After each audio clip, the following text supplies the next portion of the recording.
எல்லாருக்கும் வணக்கம். நான் டாக்டர் கார்த்திகேயன். உலகத்திலேயே அதிகமாக இஞ்சி தயாரிக்கிற நாடு அப்படின்னு பார்த்தோம்னா சைனா இங்கே இருக்கு, அடுத்து இந்தியா இருக்கு. பட் ரீசெண்டாக இந்தியா தான் மிக அதிகமாக இஞ்சியை உற்பத்தி பண்ணக்கூடிய ஒரு நாடு. ஸோ அதிக உற்பத்தி இருக்குதுனாவே மிக அதிகமாக அதை உபயோகிக்கக்கூடிய நாடும் நம்ம நாடு தான். அதே சமயம் இஞ்சியோட மகிமையை பற்றி உலகம் முழுக்க பல நாடுகள் தெரிஞ்சு வச்சிருக்கிறாங்க. நாம மட்டும்தான் கிடையாது, சைனாவில் ரொம்ப பரவலாக யூஸ் பண்ணுறாங்க. Nepal, Thailand, Nigeria, Indonesia, Bangladesh, Philippines, Korea, Sri Lanka, முக்கியமா ஆசியா, தென் ஆசிய நாடுகள்ல இது ரொம்ப ரொம்ப பிரபலமான ஒரு மருத்துவ குணம் வாய்ந்த ஒரு பொருள்னு சொல்லலாம். நம்ம நாட்டிலையுமே சித்தர்கள் இதை குறித்து தெரிஞ்சு வச்சிருந்திருக்காங்க. நிறைய சித்த மருத்துவ நூல்கள்ல இதை பத்தி நம்ம பார்க்கலாம். தேரையர் சித்தர் அப்படிங்கிறவரு இதை குறித்து ஒரு அருமையான ஒரு பழமொழி சொல்லியிருக்கிறாரு. வயிறு சம்பந்தப்பட்ட எல்லா பிரச்சனைகளுக்கும் இஞ்சி தீர்வு அப்படிங்கிற மாதிரி வருது அந்த பழமொழி. ஆனா இஞ்சியை பொறுத்த வரைக்கும் பல்வேறு விதமான நன்மைகள் இருக்கு அப்படிங்கிறது இப்ப நிறைய ஆராய்ச்சிகள் செஞ்சிருக்காங்க. அது மூலமா தெரிய வருது. ஸோ எந்தெந்த விஷயங்களுக்கெல்லாம் இஞ்சி உபயோகமா இருக்குது, எவ்வளவு இஞ்சி நம்ம எடுத்துக்கணும், எந்த விதத்துல எடுத்துக்கலாம், எவ்வளவு நம்மளுக்கு சேஃப், அதிகமா எடுத்தா என்ன டேஞ்சர், என்ன சைடு எஃபெக்ட் இருக்கு, இஞ்சி சாப்பிடும்போது வேற என்னென்ன மருந்து மாத்திரைகள் சாப்பிடணும் சாப்பிடக்கூடாது போன்ற பல்வேறு விஷயங்களை இன்னைக்கான வீடியோல பார்க்க போறோம். Welcome to our channel doctor Karthikeyan. இஞ்சியோட மிக முக்கியமான மருத்துவ பலன் அப்படிங்கிறது கண்டிப்பா நம்ம ஜீரண குழாய், ஜீரண உறுப்புகள்ல தான் இருக்குங்க. நம்பர் 1 அங்கதான். ஸோ ஜீரண குழாயில் ஏற்படக்கூடிய நெஞ்சு எரிச்சல், ஏப்பம், மற்ற அஜீரண கோளாறுகள், வாயு தொந்தரவு, வாந்தி வருதல் இல்லை வாந்தி வருவது போன்ற உணர்வு, நாசியா, எல்லா பிரச்சனைகளுக்குமே இஞ்சி ஒரு மிகப்பெரிய தீர்வா இருக்கு. இது குறித்து நிறைய ஆராய்ச்சிகள் இருக்கு. அதோட லிங்கை நான் கீழே போட்டிருக்கேன். ஏன் இந்த அளவுக்கு பயன்கள்னு கேட்டீங்கன்னா இதுல இருக்கக்கூடிய ஜிஞ்சிரால் அப்படிங்கிற ஒரு விஷயம் தான். ஸோ இது நம்ம ஜீரண மண்டலத்தை பொறுத்த வரைக்கும் ரொம்ப நல்லதுன்னு தெரியும். ஆனா இஞ்சிக்கு அதை விட பல்வேறு நன்மைகள் உண்டு அப்படிங்கிறது இன்னும் நிறைய ஆராய்ச்சிகள் மூலமா தெரிய வருது. உடல் எதிர்ப்பு சக்தி அதிகரிக்குதுங்க. உடல் எதிர்ப்பு சக்தி அதிகரிக்கும் போது நம்மள பல்வேறு தொற்றுக்கள், வியாதிகள் இருந்து பாதுகாக்கக்கூடியது இஞ்சி. அதே மாதிரி நம்மளுக்கு சாதாரணமா சளி பிடிச்சாலே முதல்ல எப்படி சளி தொந்தரவு ஆரம்பிக்கும், ஒரு சின்ன தொண்டை கரகரப்பு, சளி இப்படின்னு தானே ஆரம்பிக்கும். ஸோ அந்த சமயத்திலே நம்ம இஞ்சி டீ மாதிரி போட்டு குடிச்சோம்னா அது நம்மளுக்கு ஃபர்ஸ்ட் எய்டா ஆரம்பத்திலே நம்மள சளி கண்ட்ரோல் பண்றதுக்கு ஹெல்ப்ஃபுல்லா இருக்கும். எப்படி இஞ்சி டீ யூஸ் பண்ணணும் போடணுங்கிறதையும் நான் இந்த வீடியோல சொல்லியிருக்கேன். அப்புறம் இன்னொரு முக்கியமான விஷயம், எலும்பு தேய்மானம், மூட்டு வலி. இந்த மூட்டு வலியில இந்த இஞ்சியோட நன்மை மிகப்பெரிய நன்மை தருது. அப்புறம் தலைவலிக்கும் சாதாரண இஞ்சி டீ போதும். மாதவிடாய் வலி அப்போ இஞ்சி கொடுக்கறதுங்கிறது எந்த அளவுக்கு எஃபெக்டிவா இருக்கு அப்படிங்கிறது குறித்து ஆராய்ச்சிகள் நடந்திருக்கு. இதுல 2 மருந்துகள், யூஸ்வலா மாதவிடாய் அப்போ கொடுக்கக்கூடிய 2 மருந்துகள் கூட இஞ்சி, ஸோ 3 மருந்துகள் வச்சு டெஸ்ட் பண்ணி பார்த்ததுல இஞ்சி மாதவிடாய் வலியை குறைக்கிறதுல அதிகமான நன்மை தருது, அந்த 2 மருந்துகளை விட அதிக நன்மை தருது அப்படிங்கிறது அந்த ஆராய்ச்சிகள் தெரிய வருது. அந்த ஆராய்ச்சியோட லிங்க்கும் கீழே கொடுத்திருக்கேன். அப்புறம் உடல் எடை குறைப்பு. எப்படி உடல் எடை குறையிறது அப்படின்னா இஞ்சியை பொறுத்த வரைக்கும் இது பசியை குறைச்சிடுது. வயிறு ஃபுல்லா இருக்க மாதிரி ஒரு உணர்வு நம்மளுக்கு ஏற்படுது இஞ்சி சாப்பிடும்போது. ஸோ அதனால உடல் எடை குறைப்புலையும் இதுக்கு இஞ்சிக்கு ஒரு நல்ல பங்கு உண்டு.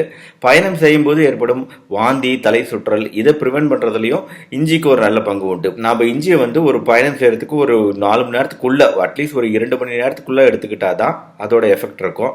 4 மணி நேரத்துக்கு மேல ஆயிடுச்சுன்னா இஞ்சியோட எஃபெக்ட் இருக்காது. இன்னும் மிகப்பெரிய பலன்கள் இருக்குங்க. இப்போ இஞ்சியும் சர்க்கரை, ரத்த கொதிப்பு போன்ற கிரானிக் டிசீசஸ்ல எந்த அளவு உபயோகமா இருக்கு அப்படின்னு பார்க்கும்போது சர்க்கரை அளவுகள் நல்லாவே குறைக்குது, இன்சுலின் அளவுகளை குறைக்குது, ட்ரைகிளிசரைட் அளவுகளை குறைக்குது, HbA1c அப்படின்னு சொல்லக்கூடிய 3 மாத சர்க்கரை அளவுகளும் குறையுது. அடுத்து ரத்த கொதிப்பு குறைக்கிறதுலயும் இஞ்சிக்கு ஒரு நல்ல பங்கு உண்டு.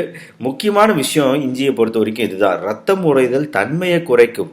ஸோ ரத்தம் உறைதல் அப்படிங்கிறது இவ்வளோ செகண்டில் நடக்கணும் அப்படின்னு ஒரு கணக்கு இருக்குங்க. அந்த கணக்கையும் மீறி ரொம்ப நேரம் ரத்தம் உறையாமல் வச்சுக்கிறதுல இஞ்சிக்கு ஒரு பங்கு உண்டு. அதனால தான் பல்வேறு இதய நோய்களில் இந்த இஞ்சி நல்லாவே வேலை செய்யுது. ரத்த ஓட்டத்தை சீராக்கி ரத்தம் உறைதல் தன்மையை குறைச்சி கொழுப்பு கட்டிகள் சேர்ந்து மாரடைப்பு, இதய நோய் போன்ற பிரச்சனைகள் வராமல் பாதுகாக்கிறதுல இஞ்சிக்கு ஒரு மிகப்பெரிய பங்கு உண்டு. ஈவன் பாக்டீரியா போன்ற நோய் தொற்றுக்கள் ஏற்படாமல் பாதுகாக்கிறதுலையும் இஞ்சி நல்லாவே செயல்படுது. முக்கியமாக வாயில ஜிஞ்சிவைட்டிஸ் சொல்லக்கூடிய ஈறு வீக்கம் இதெல்லாம் வரும். இந்த ஈறு வீக்கத்தை எல்லாம் குறைக்கக்கூடிய தன்மை இந்த இஞ்சிக்கு உண்டு. ஆக சர்க்கரை வியாதி, ரத்த கொதிப்புல கூட சர்க்கரை அளவுகள், ரத்த கொதிப்பு அளவுகளை குறைக்கக்கூடிய இந்த இஞ்சிங்கிறது ஈவன் வயதானவர்களுக்கு வரக்கூடிய அல்சைமர் அப்படிங்கிற ஞாபக மறதி நோய் இருக்கு, அதுலயுமே வந்து நல்ல ஹெல்ப்ஃபுல்லா இருக்கு. வயிறு குடல்ல ஏற்படக்கூடிய புற்றுநோய் கோலோரெக்டல் கேன்சர் அப்படின்னு சொல்லுவோம், அதை தடுக்கிறதுலயும் இஞ்சிக்கு ஒரு நல்ல பங்கு உண்டு.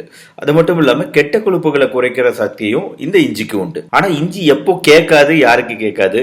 தசை வலி, தசை பிடிப்பு அப்படின்னு ஏற்படுதுன்னு வைங்களேன், அதுக்கு வந்து நம்ம இஞ்சி சாறு, இஞ்சி டீ குடிச்சோம்னா கண்டிப்பா கேட்காது. ஸோ பயணம் செய்யும்போது வர ஏற்படக்கூடிய தலை சுற்றல் வாந்திக்கு உபயோகமா இருக்கும்னு சொன்னேன். ஆனா அது 4 மணி நேரத்துக்கு முன்னாடி நம்ம சாப்பிட்டோம்னா எந்த உபயோகமும் இருக்காது. அப்புறம் இஞ்சி டீ.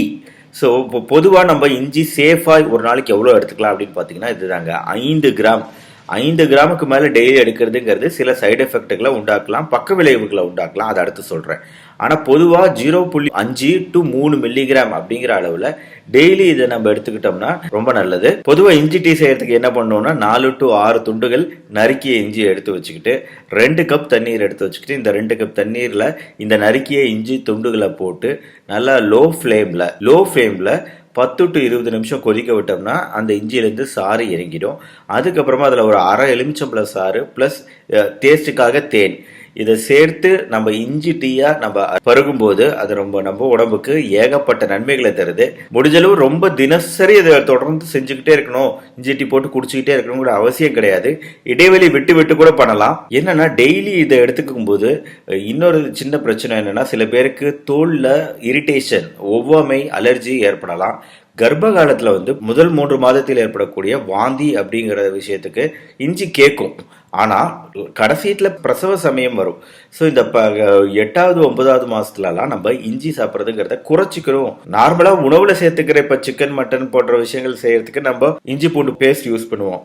ஸோ அந்த இஞ்சி சொல்லல, நம்ம தனியா இஞ்சி டீன் மாதிரி போட்டு பருகிறோம் இல்லையா, அதை பத்தி சொல்றேன். அதையெல்லாம் வந்து நம்ம அவாய்ட் பண்ணிக்கிட்டா நல்லது பிரசவ சமயத்துல. ஏன்னா நான் ஏற்கனவே சொன்னேன் இல்லையா, ரத்தம் ஊறுதல் தன்மையை குறைக்கக்கூடியது இஞ்சி. அதனால பிரசவ சமயத்தில் ஏற்படக்கூடிய ரத்தப்போக்கு இதெல்லாம் வந்து அதிகமாகக்கூடிய வாய்ப்பு இருக்கு, இஞ்சி நிறைய நம்ம பிளட்ல ரத்தத்தில் இருக்கும்போது. ஸோ அதனால கர்ப்ப காலத்துல கடைசி 2 மாதங்களுக்கு இஞ்சியை அவாய்ட் பண்ணிக்கிறது பெட்டர். அப்புறம் இன்னொரு பிரச்சனை என்னன்னா, ரத்தம் உறையாமல் இருக்க மாத்திரை இருக்கு. இதை வந்து நம்ம இதய நோய் உள்ளவங்களுக்குலாம் கொடுப்போம். எதுக்காக கொடுக்குறோம்னா, ரத்த உறைதல் இருக்கக்கூடாது, கட்டியாகக்கூடாது, கொழுப்பு கட்டிகள் உருவாகக்கூடாது, கொழுப்பு கட்டிகள் ரத்த குழாயை அடிச்சு மாரடைப்பு, பக்கவாதம் போன்ற பிரச்சனைகளை உண்டாக்கக்கூடாது.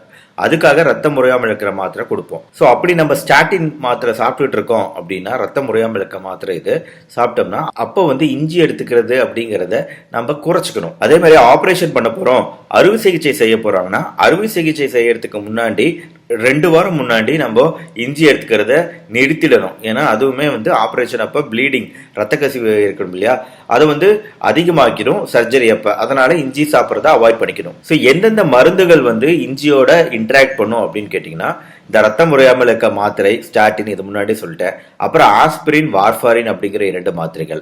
இந்த 2 மாத்திரைகளுமே ரத்தம் முறையாமல் வச்சுக்க உதவும். ஸோ இந்த மாத்திரைகள் எடுக்கும்போது நம்ம இஞ்சி சாப்பிட்றதுங்கிறத குறைச்சிக்கணும்.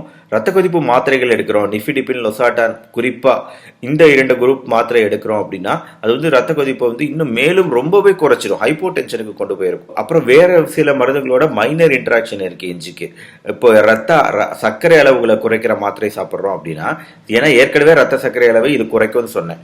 கூடவே இந்த மாத்திரைகளும் சேர்ந்துச்சுன்னா ஹைப்போகிளைசீமியான்னு வேகமா சர்க்கரை அளவு குறைக்கக்கூடிய வாய்ப்பு இருக்கு. ரத்த கொதிப்பு மாத்திரைகளோடய இது இன்ட்ராக்ட் பண்ணும்.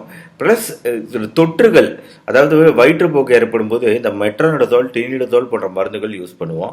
ஸோ இந்த வயிற்றுப்போக்கு ஏற்படும் போது இந்த மருந்துகள் கொடுக்கும்போது இந்த மருந்துகளோட இஞ்சி இன்ட்ராக்ட் பண்ணும். அதனால நம்ம வந்து ஒன்று மாத்திரையை கொடுக்கணும் வயிற்றுப்போக்கு இருக்கும் போது, இல்லை இஞ்சி சாறு கொடுக்குறோன்னா அப்போ மாத்திரையை அவாய்ட் பண்ணி, மாத்திரையை அன்னைக்கு அவாய்ட் பண்ணிட்டு அடுத்த நாள் கொடுக்கணும். 2ஐயும் சேர்த்து கொடுக்கக்கூடாது. ஸோ இஞ்சி குறித்த இந்த வீடியோ கண்டிப்பாக உங்க எல்லாருக்கும் யூஸ்ஃபுல்லாக இருக்கும்னு நினைக்கிறேன். இந்த வீடியோவை லைக் பண்ணுங்க, அப்போதான் மற்றவங்க எல்லாருக்குமே இந்த வீடியோ போய் சேரும். நம்ம சேனல் டாக்டர் கார்த்திகேயன், மறக்காம சப்ஸ்கிரைப் பண்ணுங்க. உங்க ஃப்ரெண்ட்ஸ் அண்ட் ரிலேட்டிவ்ஸ்க்கு இந்த வீடியோவை ஷேர் பண்ணுங்க. மறுபடியும் அடுத்த வீடியோவில் மீட் பண்ணுவோம். நன்றி, வணக்கம்.